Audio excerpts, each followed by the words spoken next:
Hello, hello. Welcome, everybody. And it's such a delight to be able to talk to our second time author, Farial English. Hi, Farial. Hi, I'm just so happy to be here, Miriam. I'm so happy you're here again with your second children's book, another masterpiece, if I may say so. Can you show everybody your book and tell them the title? Okay. So, The Boy Who Wanted to Fly. This is my second book with Miriam. Oh, so good. That title is so great. I'm hooked. I think you're going to hook people with the title. So please tell us what the book is about and who it's for. Okay. So, the book is about Max, a young boy. He's confined to his wheelchair, but he just dreams of flying. He watches birds just soaring through the sky. He lives in an apartment. He's watching them through the window. And then trip to the beach sparks an idea. And he, with some help from his younger sister Maya, sets out to build something that can touch the sky. Oh, so good. And what would you say, who would you say it's for? What age range? So technically it's for kids 4 to 8 year olds, but I really think that younger kids can appreciate the storyline. It's not very complicated. And I love the illustrations that my illustrator did for this book. So very vibrant. I think they'll be pulled into the story right away. Um, I think, picture books have a universal appeal because the themes we can all relate to, no matter our Yes. age. And another thing is that adults who love working with their hands, doing hands-on activities and spending time with kids, I think the book will appeal to them as well. Yes, I think you're right about that. What is it that you hope that parents and kids will take away from this great book, The Boy Who Wanted to Fly? Um, so I hope that it's an empowering message that will resonate with readers of all ages, and that is that there are many paths to joy and freedom.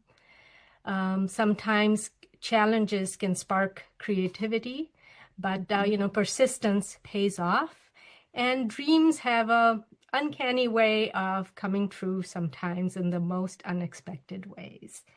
So, it celebrates both individual determination as well as the power of working with others. Sometimes you need just that extra lift that can help you make your own dreams soar. So, Mhm. and another thing, it's kind of subtle in the book, in the story, but that it's perfectly fine to ask for and accept help when a challenge seems a little too daunting to tackle on your own. And so in here, Maya, the sister, little sister, is always there, kind of wanting to know what he's doing, whether she can help, and he gets frustrated with her. But then midway through the story, he realizes that maybe it's okay. She can help me. I need that. And so it turns his solo struggle into a shared triumph when both of Mhm. them are able to succeed in something that he wanted to do very Mhm. well. I really like how you put that into the book because I noticed that and I thought it's such a subtle way, but it's beautiful. It's beautiful to ask for help, to receive help, and Mhm. to do something with somebody else. Yeah. So, Furiel, this is your second children's book that you've published. What would you say, what inspired you to write this story particularly? Um, I just really am enjoying writing for children. But for me, it's a deeply personal journey where I just feel that the best stories come from the heart. They are rooted in our own personal experiences and emotions. So this book was inspired by my cousins. She was very close to me. She recently passed away. When she was 2, she contracted polio. We grew up in Pakistan, and at that time, the vaccine wasn't that common. And I watched her transition from leg braces to crutches to an electric scooter and then a wheelchair. And during the later part of her life, her lungs became so compromised that she ended up being on having to be on a ventilator.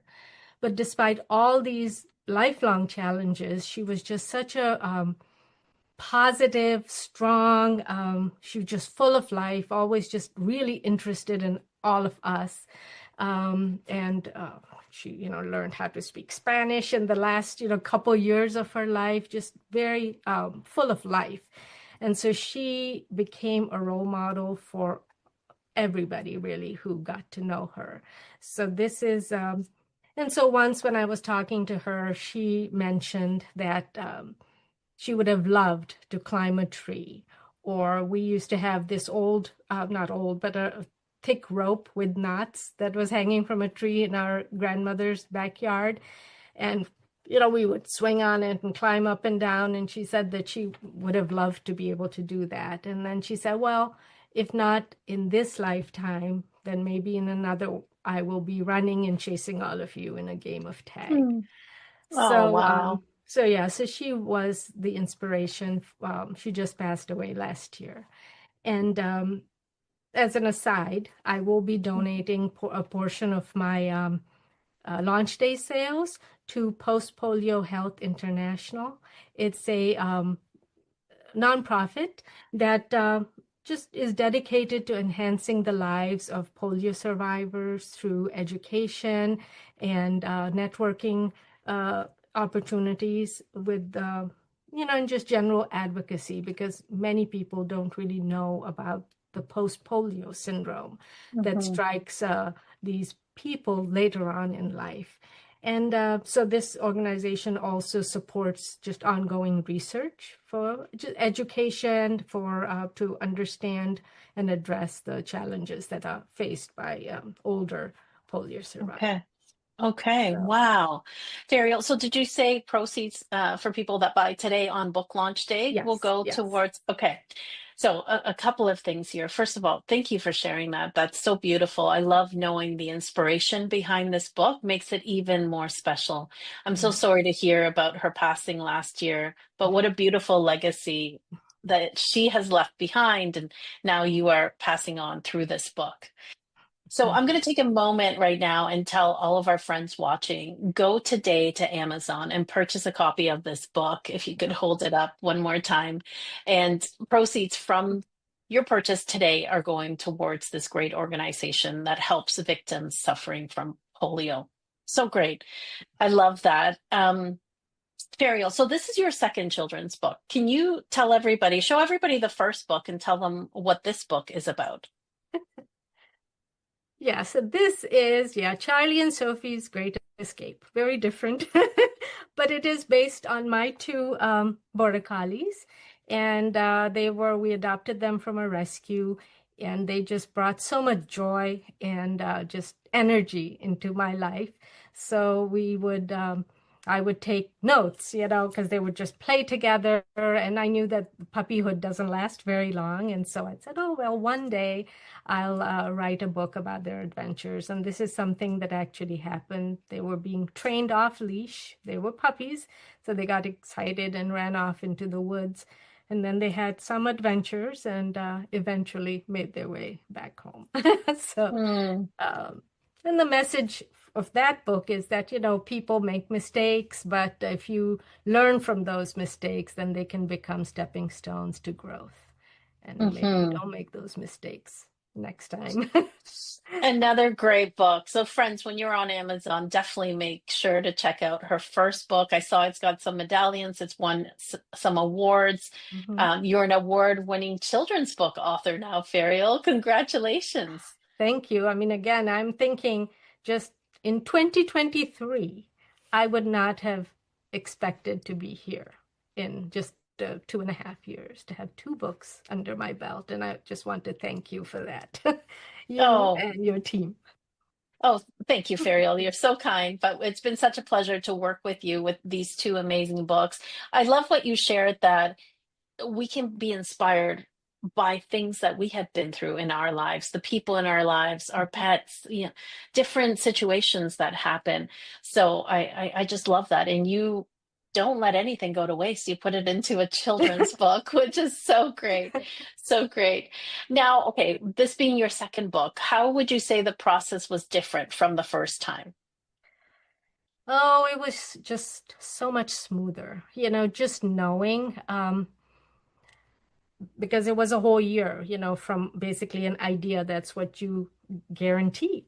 And you keep us Hmm. on task. Your team kept us accountable, and, we meet the deadlines. So, and we knew, we know the people in the program kind of know what the deadlines are coming up. And between meetings with you and with our author coach and everything, it's the hand holding and the guidance really helps. But this time, having done it once, I kind of knew all the steps. Hmm.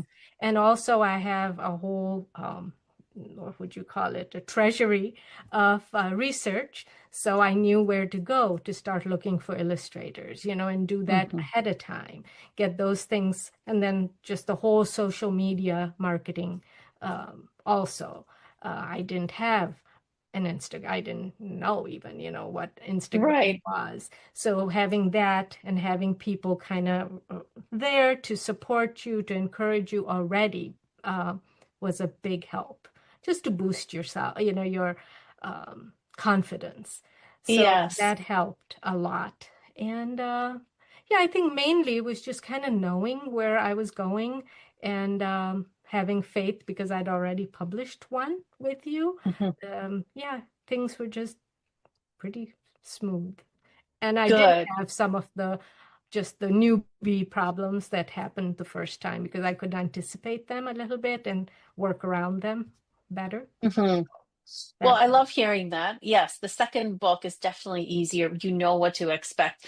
Now, with writing any book, there's always some challenges and lessons.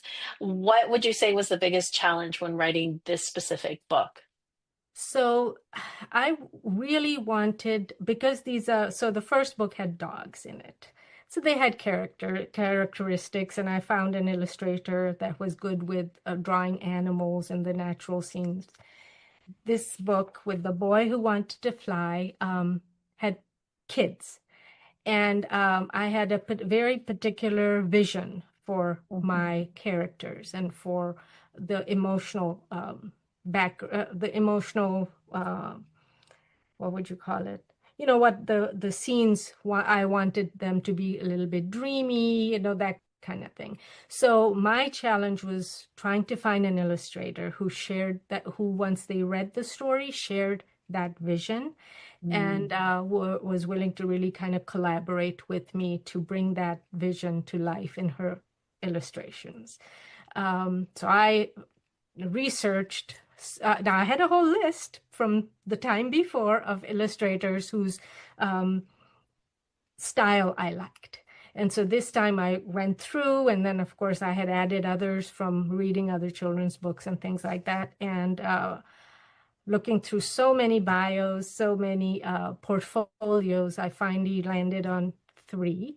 And Max Rambaldi, who is my illustrator for this book, was available to on my timeline to work on this story. So I was just so thankful for finding her. So that was one. But then I think that many times, when I'm one of those people. So when we have either looming deadline, or we're kind of hesitant to appear too pushy or nitpicky or whatever, we tend to settle for something that is okay, but we're not Hmm. fully happy, thrilled with.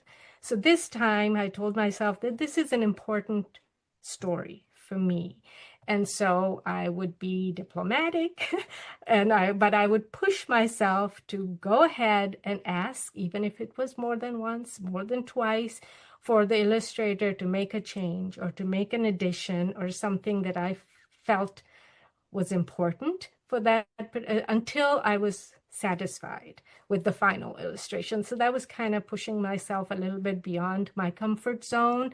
Hmm. But she was very, very good. We Great. collaborated well, very well, and I really think she captured that She did. the spirit of the story. Now, to and this was from your children's book writing workshop. What you had suggested is really create the whole character, flush out the characters that you want your artist to portray. And so I had a whole, long kind of description of Max. And it's funny because my illustrator is also named Max, and my Yes. character is Max and his sister.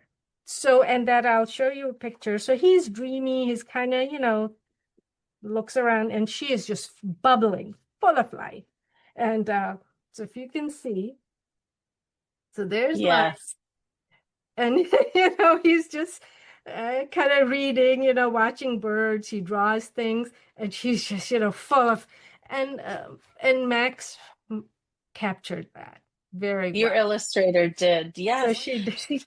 She did a beautiful job, and I mean you did the homework beforehand and were able to express this. So there's some growth in there also, right? To ask for what we want, right? A Mm-hmm. little, it's interesting. You wrote about that a little bit, and that was coming up for you also, right? That's The true. asking part. But you both did beautiful, just a Oh, beautiful job in the thank you. writing and then in the illustrating. The book is phenomenal. So what is it like for you now to have your second children's book out in the world? How do you feel about this? Well, I finally feel real that I am an actual uh, author of a children's book. Because the first kind of seemed like, okay, I did it, but there's still this feeling of disbelief. But Hmm. then having now two books under my belt, I feel that I can actually believe that I am a real author. Uh, Yes. and it's an empowering feeling, actually, that I set myself first that goal to write one book, but then I was confident enough to go ahead and write a very different, it's not a sequel, it's a completely different book, and worked on it.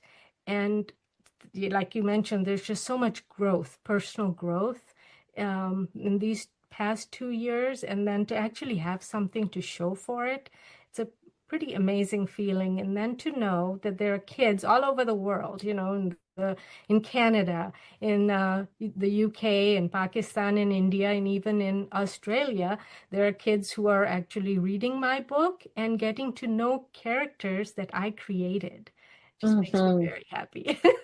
So, Oh, I got goosebumps there. You know, we've been talking about your journey, and friends, let us not forget that there are children everywhere reading these books and enjoying, like you said, characters that you made up, right? mhm. Inspirations that you've had throughout your life. I love that. So this is perfect for my next question. What advice, yeah, Fariel, what advice do you have for an author who is thinking about writing their second children's book? Well, I mean, whether it's the first, second, third, I think it just, um, you have to have faith in yourself, and that this is something you really want to do. And it takes courage to believe in yourself and to invest in yourself, to commit to a dream.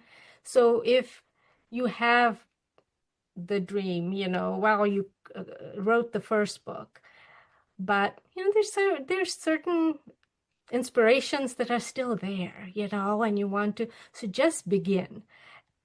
I just kept going because it is true. Once you don't sit on your laurels, you have a lot to say. You are the sum of so many unique experiences, and they're yours. It's your voice, and if you have stories to tell, then just begin and don't stop. Hmm. Hmm. Just get that notebook, keep writing your ideas, because I think it's like the floodgates opened. Hmm. After the first book, just keep thinking of, even just something small can be an inspiration, and then you can just build. And it's a great feeling to unleash your Yes. creativity, you know? Yes. So just go I ahead and do it. I I would. like that advice. Okay, I heard you say two words, and this reminds me of something I heard a friend say.